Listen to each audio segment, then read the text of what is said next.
Hello friends, നമുക്ക് ഇതേപോലെ വാഴയിലയിലൊക്കെ പൊതിഞ്ഞ് നല്ല പച്ച മസാലയൊക്കെ തേച്ച് നല്ല കട്ട തേങ്ങാപ്പാലൊക്കെ ഒഴിച്ച് വാഴയിലയിൽ പൊള്ളിച്ചെടുത്ത കരിമീൻ ഉണ്ടാക്കിയാലോ.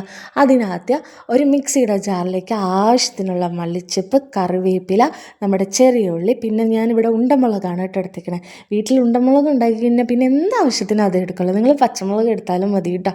പിന്നെ ഇഞ്ചി വെളുത്തുള്ളി പേസ്റ്റ്, ആവശ്യത്തിന് തക്കാളിക്ക, പിന്നെ നമ്മുടെ മഞ്ഞൾപ്പൊടി, കുരുമുളക് പൊടി, പിന്നെ നമ്മൾ ഒരു 3 കൈലിയിൽ നല്ല കട്ട തേങ്ങാപ്പാൽ ഒഴിക്കുന്നുണ്ട് കേട്ടോ. പിന്നെ ആവശ്യത്തിനുള്ള ഉപ്പും കൂടെ ഒഴിച്ചു കൊടുത്തിട്ട് ഇതേപോലെ നല്ല പേസ്റ്റായിട്ട് അരച്ചെടുക്കണം കേട്ടോ.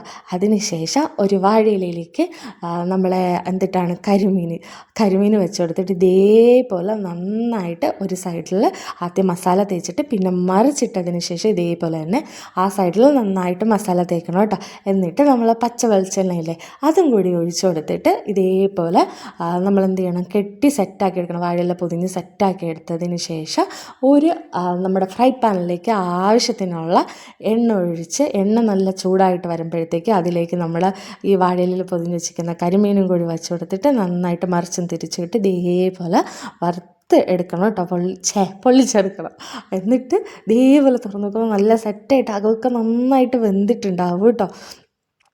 അതിലിപ്പോഴേ തന്നെ വെള്ളം ഊറുന്നു. ഭയങ്കര ടേസ്റ്റാണ് ഇതിന് കഴിക്കാൻ വേണ്ടിയിട്ട്. നമ്മൾ മറ്റേ മസാലയൊന്നും ഇടേണ്ട ആവശ്യമില്ല. ഈ ഒരു മസാല തന്നെ മതി. ഭയങ്കര വേറെ ലെവലിൽ ടേസ്റ്റാണ്. ഞാൻ വെറുതെ പറയുന്നില്ല, നിങ്ങളൊന്ന് ട്രൈ ചെയ്ത് നോക്കട്ടെ. അപ്പോൾ കുട്ടാപ്പിയാണ് കഴിച്ചു നോക്കിയത്, അവന് ഭയങ്കരമായിട്ട് ഇഷ്ടപ്പെട്ടിട്ടുണ്ട്. അപ്പോൾ ഇത്രയേ ഉള്ളൂ. ടാറ്റാ, ബൈ.